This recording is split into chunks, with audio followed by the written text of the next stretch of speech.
नमस्ते दोस्तों, concept exam classes में आपका बहुत बहुत स्वागत है। आज की क्लास में हम करने वाले क्लास 11th की मैथ को। इसमें जो हमारा पार्ट सेट समुच्चय चल रहा था, उसमें आज हमारी एक्सरसाइज नंबर 1.2 होने वाली है। इस क्लास को शुरू से लेकर अंत तक जरूर देखना, क्योंकि इसमें हम पढ़ेंगे रिक्त समुच्चय क्या होते हैं और समान समुच्चय क्या होते हैं। 5 तरह के समुच्चय हमने पढ़ाए थे पिछली क्लास में, उन्हीं की आज क्वेश्चनों को करेंगे। करते हैं क्लास क्वेश्चन में। हमारा पहला क्वेश्चन कह रहा है कि निम्नलिखित में से कौन से रिक्त समुच्चय के उदाहरण हैं। कौन से रिक्त समुच्चय के उदाहरण हैं उसको आपको समझना। तो अगर आपने इससे पिछली वीडियो नहीं देखी होगी तो आपको रिक्त समुच्चय समझ में नहीं आएगा, रिक्त समुच्चय क्या होता है। अगर पिछली वीडियो आपने देखी है तो उसमें हमने 5 तरह के समुच्चयों को पढ़ा था कि समुच्चय के कितने प्रकार होते हैं। उस वीडियो को अगर आपको देखना हो तो इस वीडियो के डिस्क्रिप्शन में जो लिंक दी है उस पर जाके आप उस वीडियो पर पहुंच सकते हैं। तो पहला क्वेश्चन होने वाला है इसमें 2 से भाज्य विषम प्राकृतिक संख्याओं का समुच्चय। 2 से भाज्य विषम प्राकृतिक संख्याओं का समुच्चय। तो हमें पता है पहला क्वेश्चन है हमारा 2 से भाज्य। तो प्राकृतिक संख्या हमारी होती है 1 और कैसी विषम। 1 होगी, फिर आपकी 3 होगी, 5 होगी, 7 होगी और आगे भी ऐसी विषम संख्या है। इनमें से देखो कौन सी संख्या आपकी 2 से विभाजित हो जाएगी। कि कोई भी ऐसी संख्या नहीं है जो 2 से विभाजित हो जाए विषम संख्या में। तो ये हमारा रिक्त समुच्चय होगा, रिक्त समुच्चय होगा। तो ये हमारा एक रिक्त समुच्चय होगा। उसके बाद बात कर लेते हैं इसी के दूसरे क्वेश्चन पर। हमसे कह रहा है सम अभाज्य संख्याओं का समुच्चय। सम अभाज्य संख्याएं। अभाज्य संख्या हमारी 2 से चालू होती हैं। 2, फिर आती है आपकी 3, फिर आती है आपकी 5, फिर आती है 7, फिर आती है 11। ऐसी संख्या जो खुद से ही कटें उन्हें हम अभाज्य कहते हैं। तो इनमें देखो सम संख्या कौन सी है। तो सम संख्या केवल 2 एक ऐसी सम संख्या है जो अभाज्यों में आती है। इसका समुच्चय आपका बनेगा 2। ठीक है। इसी प्रकार इसका तीसरा क्वेश्चन। तीसरा क्वेश्चन हमसे कह रहा है x एक प्राकृतिक संख्या है और x से हमारा 5 बड़ा है। x से हमारा 5 बड़ा है, 7 से बड़ा है। x का मान 5 से तो छोटा है और x का मान 7 से बड़ा है। तो ऐसी कोई संख्या नहीं है। आप मान लोगे 6 नहीं आएगी, क्योंकि ये कह रहा है 7 से बड़ी। 7 से बड़ी होती तो 8, 9, 10 में आती, और 5 से छोटी होती तो 3, 4 में आती। तो ये हमारा रिक्त समुच्चय होगा, रिक्त समुच्चय होगा।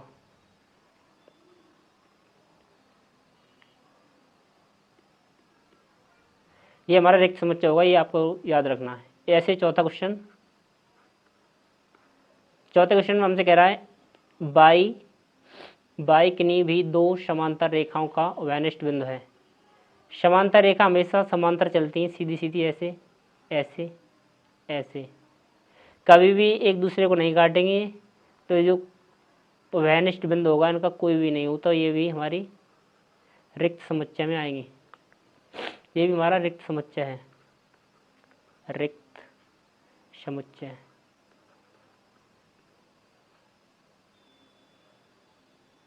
रिक्त समुच्चय होगा।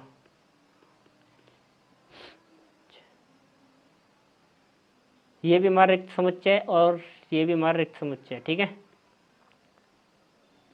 तो इसमें हमारे पहला रिक्त समुच्चय है, दूसरा नहीं है, तीसरा रिक्त समुच्चय निकला है और चौथा भी रिक्त समुच्चय है। ठीक है। अब करते हैं क्वेश्चन नंबर 2 को।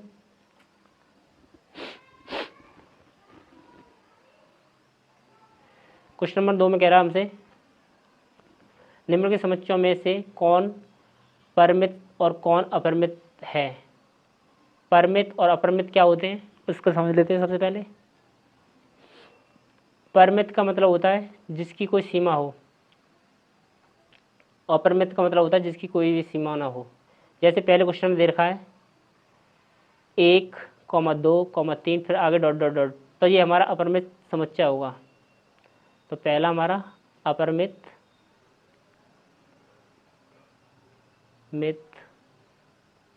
अपरिमित समुच्चय होगा।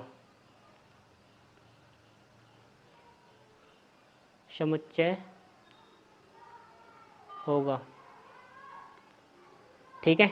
ऐसे दूसरा, इसमें 1 2 3 दिया, फिर डॉट डॉट किया, फिर 99 100, इसकी सीमा है बस 1 से लेकर 100 तक। तो ये हमारा परिमित होगा, परिमित समुच्चय होगा।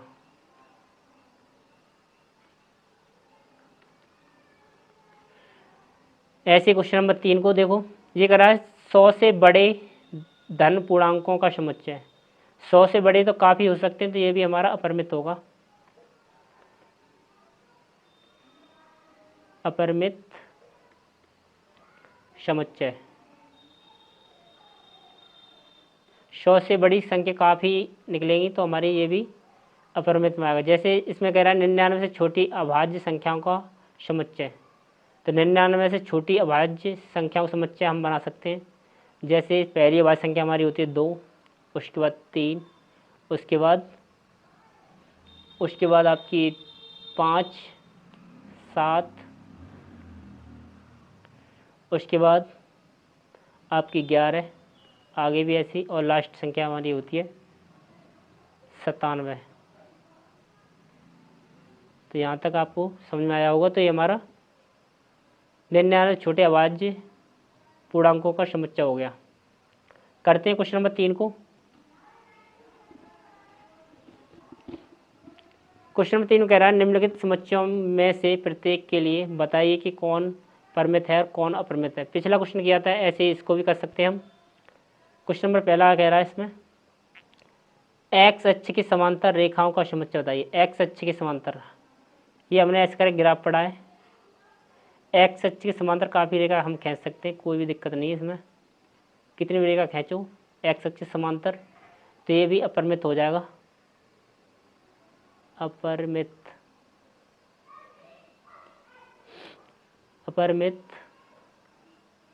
समुच्चय होगा,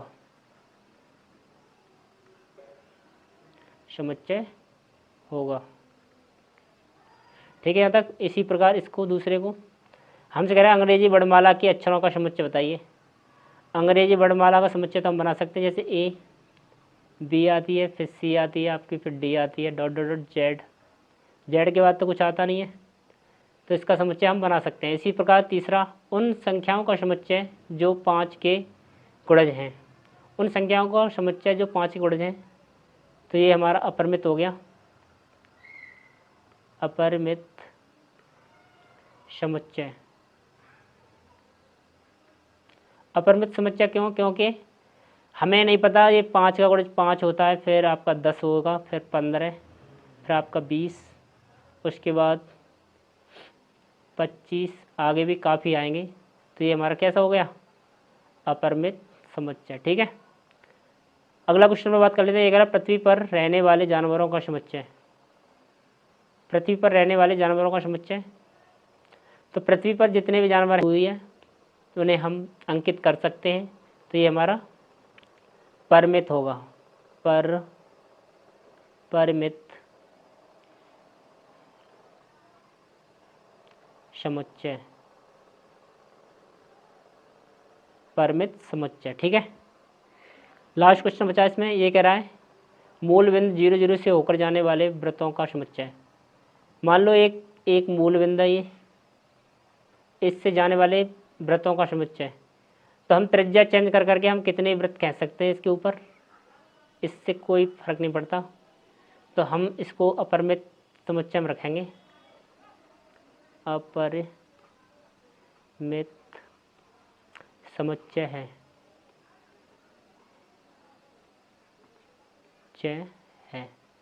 तो पहला हमारा अपरिमित, दूसरा हमारा परिमित, तीसरा हमारा परिमित अपरिमित, दूसरा हमारा परिमित, पहला हमारा अपरिमित। इस तरह इस क्वेश्चन में किसी को दिक्कत नहीं होनी चाहिए। अब करते हैं इससे अगला क्वेश्चन। अगला क्वेश्चन यानी कि चौथा क्वेश्चन हमसे कह रहा है निम्नलिखित में से बताइए कि ए बराबर बी है अथवा नहीं। ए बराबर बी मतलब ए बराबर बी जब ही होगा जब समुच्चय ए के जो अवयव सारे के सारे होंगे वो बी में भी मिलेंगे, बी में होंगे तभी हमारा वो ए बराबर बी कह सकते हैं उसे, अन्यथा नहीं कहेंगे। जैसे पहला क्वेश्चन दे रखा है इसमें, पहला क्वेश्चन इसमें दे रखे हैं ए बी सी और डी। इसमें देखो डी सी बी और ए, इसमें भी चार वो ही है, इसमें भी चार वो ही है, बस उलट पुलट के रख दिया है। तो हम लिखेंगे यह ए बराबर बी है, यहाँ लिख देंगे ए बराबर आपका समुच्चय दे रखा था ए comma B comma C comma D, ऐसे इसका दूसरे में बी में डी सी बी और ए। तो हमें पता है दोनों बराबर हैं, दोनों में वही संख्या हैं, जिसमें भी ए है जिसमें भी ए, इसमें भी है इसमें भी, इसमें सी है इसमें भी सी, इसमें डी है इसमें भी डी। ठीक है, तो हम लिखेंगे ए बराबर बी। इस तरह दूसरा क्वेश्चन करते हैं। दूसरा क्वेश्चन हमसे कह रहा है ए बराबर ये दे रखा है, बी बराबर ये। ए में हमें दे रखा है 4 8 12 16, 4 8 12 16 हमारे पहले समुच्चय में दे रखे हैं संख्या, और बी में दे रखा है 8 4 16 16 और 18। तो इसमें देखो 4 है, इसमें 4 है, ठीक है, इसमें 8 आया, इसमें भी 8 है, ठीक है, इसमें आपका 12 है, इसमें 12 है ही नहीं, तो ये हमारा हम कहेंगे ए बराबर नॉट बी। सारे समुच्चय मिलने चाहिए तभी हम कह सकते हैं ए बराबर बी, नहीं तो हम बोलेंगे ए नॉट बी। इसको बराबर अब करेंगे क्वेश्चन नंबर 3। क्वेश्चन नंबर 3 में देखो ए का मान ये दे रखा है, बी का मान हमें निकालना पड़ेगा। हमारा समुच्चय ए दे रखा है 2 4 6 8 और 10, ये हमें समुच्चय दे रखा है ए। उसके बाद बी में हमसे कह रखा है, बी में हमसे कह रहा है कि एक्स एक सम धनात्मक पूर्णांक है और 10 के बराबर है या 10 से छोटी है। तो हम इसको बनाएंगे तो हमारा ये बनेगा सम धन पूर्णांक और 10 से छोटे या 10 के बराबर। तो 2 होगा हमारा, 4 होगा, 6 होगा, 8 होगा और 10 होगा। तो ये मैच करो, इसमें भी 2 है, इसमें भी 2 है, 4 भी है, सारे के सारे इसमें 5 हैं, तो इतने इसमें सेम है। तो ये हमारा हो जाएगा ए बराबर बी। करते हैं इसका लास्ट क्वेश्चन चौथे का। इसमें कह रहा है एक्स संख्या 10 का गुणज है, एक्स संख्या 10 का गुणज है। तो चौथे क्वेश्चन में हमसे बोला जो ए समुच्चय है उसमें एक्स है ना वो 10 का गुणज है, तो हम करेंगे यहाँ पर 10, फिर आपका आएगा 20, फिर 30, 40 और डॉट डॉट, और बी में हमें दे ही रखें 10, 15, 20, 25 और 30 और आगे ऐसे ही। तो हमें पता पड़ रहा है यहाँ पर 10 आया, 20 आया, 30 आया, 40 आया, पर यहाँ पर 15 भी आ रहा है, 25 भी आ रहा है, तो ये हमारा ए बराबर नॉट बी हुआ। तो हम यहाँ लिखेंगे ए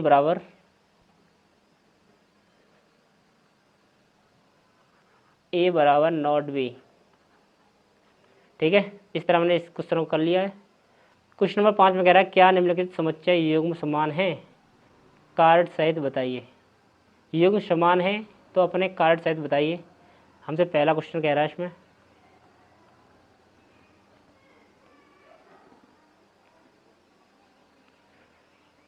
बी ए बराबर हमें दे रखा है ए बराबर 2,3। इसी प्रकार बी में हमें दे रखा है एक्स एक समीकरण x square plus 5x plus 6 बराबर 0 का एक हल है। ये हमें दे रखा है, ये एक्स